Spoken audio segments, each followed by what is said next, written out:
My dad used to be business partners with his friend, Edward, from college. They were doing very well from what my mom told me, but when I was around 3, my dad and Edward had a fight, which ultimately led to them going their separate ways. My dad's new company didn't do well, whereas Edward's thrived. My dad is incredibly bitter over this, and whenever he gets drunk, he goes on long rants about how he was sabotaged by Edward. When I was 18, Edward had a health scare and reached out to my dad to ask for forgiveness. They seem to have mended their friendship, and my dad even worked for him until a year ago. Edward has a son, my now husband, who I started dating when I was 24. About 6 months into our relationship, I found out I was pregnant.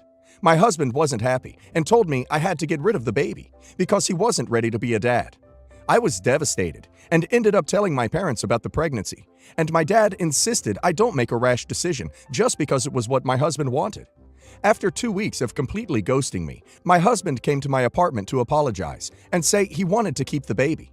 I was a confused, emotional mess at the time, so when he started insisting we get married, it didn't take him much to convince me to go along with it. I ended up having a miscarriage, and my husband was incredibly cold and distant after it happened. He ended up getting a transfer to their office in the States a few months after we got married, but insisted it was a temporary move, so there was no point in both of us relocating. It wasn't, and we've been apart most of our marriage. Last November, I told my older sister that I was planning to divorce him because we barely had a marriage, and I didn't want to waste my life with someone who clearly didn't want to be with me. She encouraged me to go through with it, but told me not to mention it to either of our families until I had already filed. I thought this was strange since we're both close to our parents, but I trust my sister's judgment, so I never mentioned it to anyone. In January, my husband ended up moving back home. The move was supposed to be temporary, but pandemic meant he ended up staying here longer than expected. My husband was very different when he moved back. He started acting like the guy I used to date, and I couldn't bring myself to ask him for a divorce in the end. Our relationship has improved a lot, and I haven't thought about divorce since. I found out I was pregnant yesterday. I took the test whilst I was at my sister's house, and as soon as she saw it was positive, she told me to get rid of the baby without telling my husband. I was confused, and I kept demanding to know why she would say something like that. She ended up telling me my husband only wanted to get married because our dad blackmailed him when he tried to make me get rid of the baby the first time around. Apparently, my dad has proof that Edward commits tax fraud and threatened to expose him if my husband didn't say he changed his mind about the baby and do the right thing. I don't really know what to do now. My sister is pushing me to get rid of the baby and divorce. She's probably right, but I just feel numb and I could use some outside advice. What do I do now? This sounds like an all-around toxic situation. I'd sit down and honestly discuss it with your husband and leave out everyone else. I'd tell him that you know about the blackmail and ask him if he honestly wants to be with you. If he doesn't, take your baby and divorce him. If he does want to be with you, y'all need to sit down and cut out all the dads, it sounds like. Yours and his. I have been with my fiancé, 33 male, for several years now, and our relationship is brilliant. We have a small child also.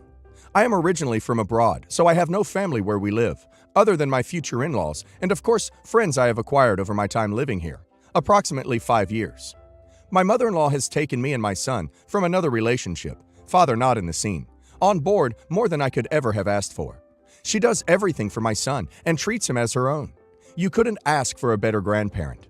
I will make a side note here and say she does not drink when he is in her care. At least, that is what I am told. And when I pick him up, she seems entirely straight. She works full-time and we tend to be a successful bunch of people, so I have never had a concern. Until now. My fiancé is an only child, and his mother is seriously dependent on him. She mummies him terribly. However, he is the opposite of a mummy's boy. He is incredibly successful and has no qualms with telling her she is being ridiculous, overbearing. So it's never ever been a problem. We see her once a fortnight, and we enjoy the time. For the last 2 years, I have felt I need to try to fit in and get her approval. So when she said some things that I disagree with, I have just kept quiet. Over the last few months, it has become frustrating, and I have been upset on many occasions due to her insulting something that is relative to me. E.g., people who live in anything other than a house are not successful. My parents live on houseboats and are incredibly happy and successful. We want another child, but she has subtly told me that wouldn't it be ridiculous to have another child, as we could not then afford to spoil them as we do your little one. Hello, I don't want the kiddo spoiled anyway, matey. Everything she says, it's as though she is convincing me to think it's my idea. It's genuinely manipulation, but I am unsure whether it's intentional. The main event. This weekend, she paid for us to go away for the entire weekend as a joint birthday present for my fiancé and I. It was lovely. We spent the first 3 days in glorious sun, enjoying excellent hotels, beautiful food, and fantastic company. The final night, everyone massively overdid it on the booze. I stuck to my 2 glasses of wine through the day because I was away from home and not comfortable drinking anymore, with it being a bit risky with kiddo. No problem. Mother-in-law drank a huge amount. Come 8 p.m., she started blatantly disrespecting me. I have tattoos, albeit subtle ones, on my upper arm and back. But she started saying how disgusting it was and how her son was a saint and would never do anything like that. 6 months of being pent up, being respectful and keeping it in, and I lost it. I told her that your son is very capable of thinking for himself and, funnily enough, asked for my tattoo artist last month to book in for a piece. From there, it's a blur. All of a sudden, I felt a huge amount of pain and was pushed into the side of the couch and onto the floor. She punched me square in the shoulder. From here, I ran upstairs and attempted to get away. My fiancé and my mother-in-law's partner had to physically hold her back as she was screaming everything under the sun. I was called a skank, an S, a hoe, words I had never heard her even say. We left with our son and booked into a much better hotel and enjoyed a short amount of sleep before going home. Forward to today.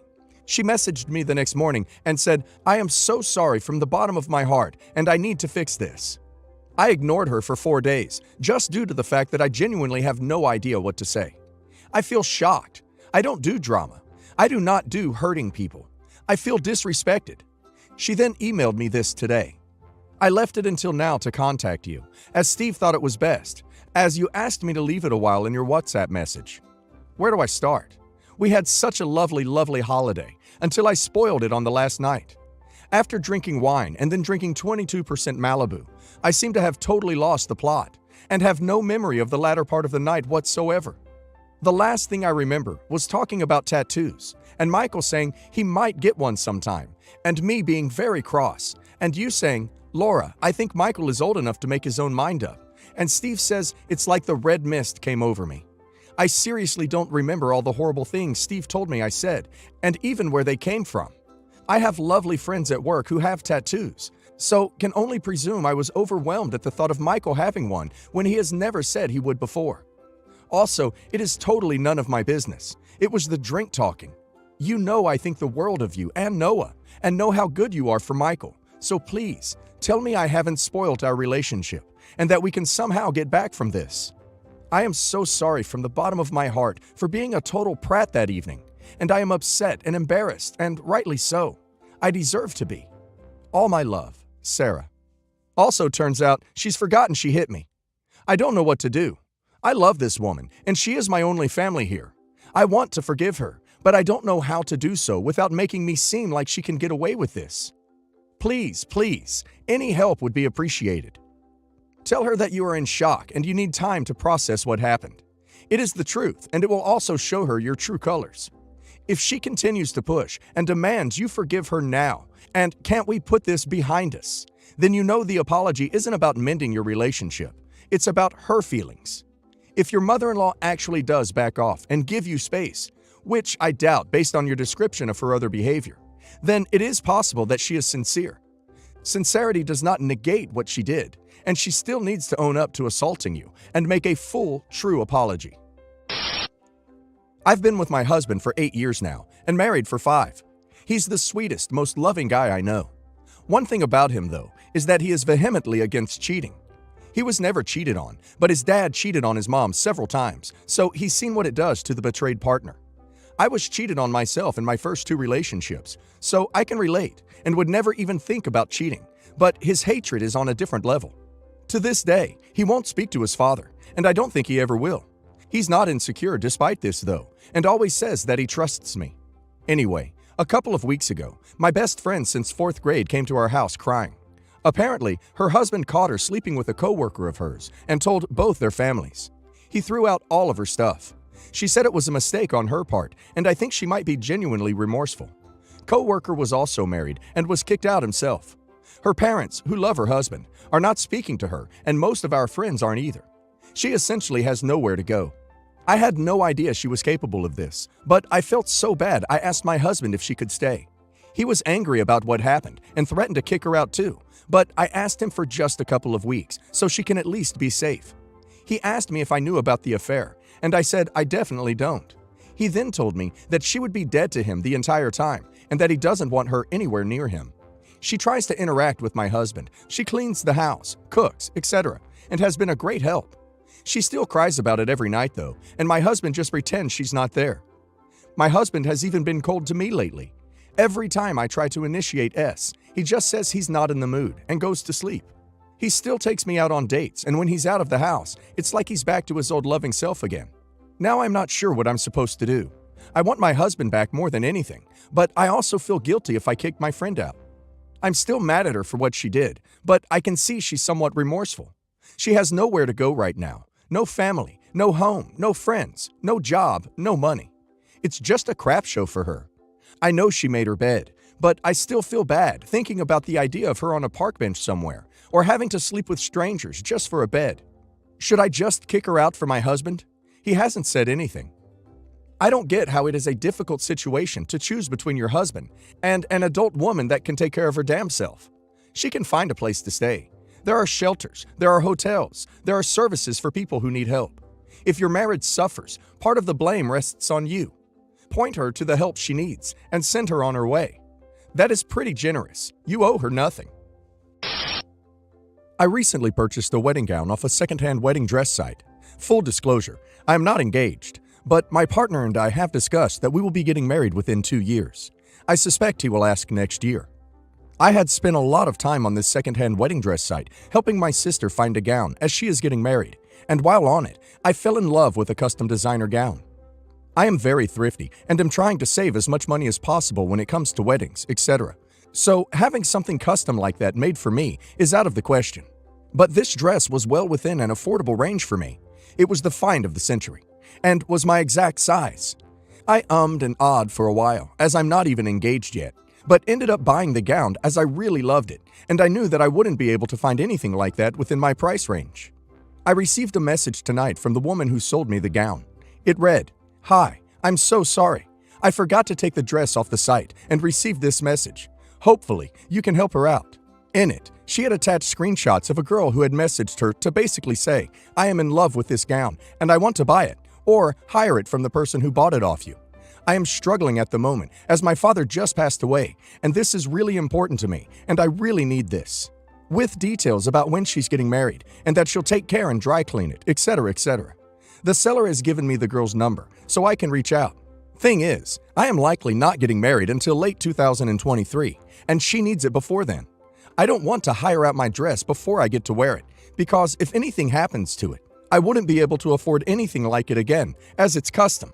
It's my Chanel suit for any Simpsons fans. I feel like if I reach out, it will just be a disappointment to her, and I hate that I'll be doing that while she's going through such a devastating time. And there's also the guilt there, as I'm not even engaged yet and bought the gown.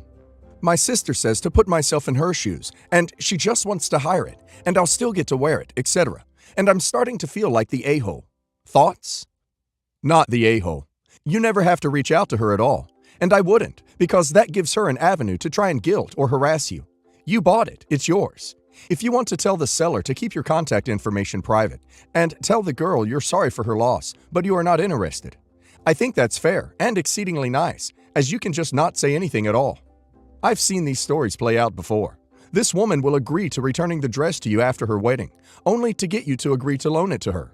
Suddenly, after the wedding, she suddenly sees the dress with all sorts of sentimentality since it was her wedding dress and doesn't want to part with it, even if it was part of the original plan.